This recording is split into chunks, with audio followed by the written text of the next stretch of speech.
Welcome to Questions Just Asked. Here it is, May 20th. It's starting to heat up here in the low country.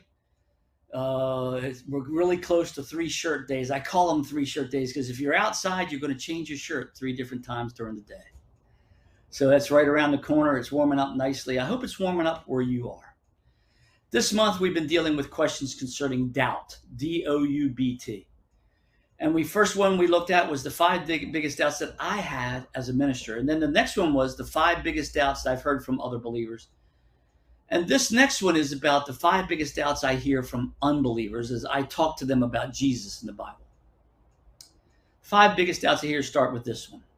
Christians are not loving, thus Jesus is not real. This whole salvation thing is not true.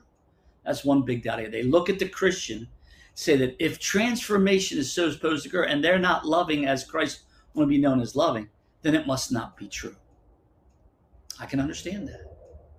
The next one I hear is that the truth of Jesus being the Son of God, there's a lot of doubt amongst the believers. Very few people question whether a man Jesus existed in that day and time.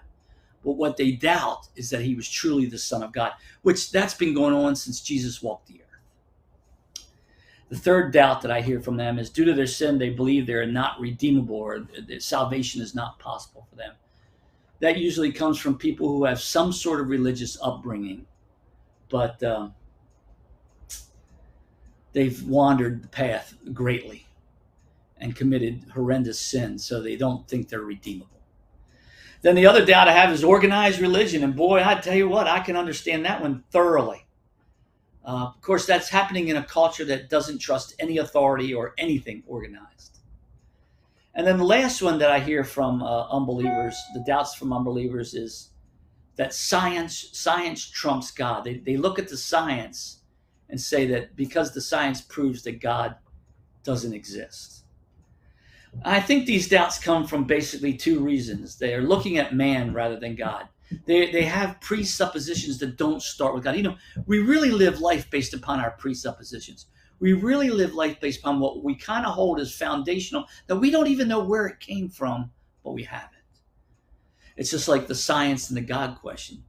Is science prove God, or does God deal with the science? See, I look at God first and then the science, not science and then God. So that's my presupposition starts with God, not the science. And I also find that these doubts from unbelievers come because they seldom have they ever looked deeply into the concept of God in the Bible. They know it's sort of like me and computers. I know just enough computer to get in trouble. Just enough to get in trouble. And I find that people maybe have gone to church and heard just enough, but it's not enough. And they don't really study it. Most people who have judgments about Jesus and the Bible have never even read it, have never even read any of it. Or maybe they learned a verse as a child, a verse, but they haven't looked at the whole thing. Because what I have found is the more I look at all of it, how well it fits together, it becomes even more true as I study it, as I look at it. So I've been turning to the Word of God when I deal with these doubts and saying, what does the Word of God have to say? And I turn to James 1, 5-8 to answer this question, where it reads, if any of you lack wisdom, let him ask God, who gives generously to all without reproach, and it will be given him. But let him ask in faith, not with no doubting, for the one who doubts is like a wave of the sea that is driven and tossed by the wind.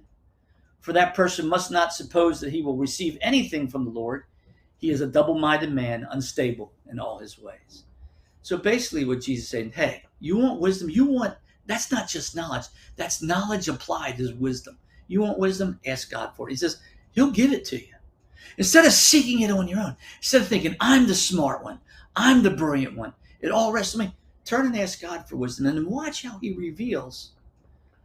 The truth is so truthful that doubt has no place. And I says, listen, you can't ask for wisdom doubting that he'll give it.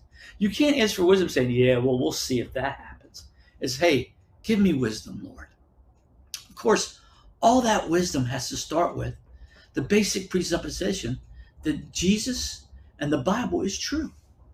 Now, what can you learn? Now, how can you apply it to your life? Now, how can that wisdom play out in the rest of your life?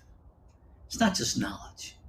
It's wisdom. And James, the half-brother of Jesus, says, Ask God, and he'll give it to you. It says he'll give it to you if you're asking Jesus for wisdom on something, not man first. So, hey, hope that answers your question today. We're going to finish this month up on doubt next week. And here's the question. What is the answer to the doubt you have, and what would you like to say to others about their doubt? That's the question for next week as we meet for our last Friday in May. Hey, thanks for joining us here at Questions Just Asked. Join me next week.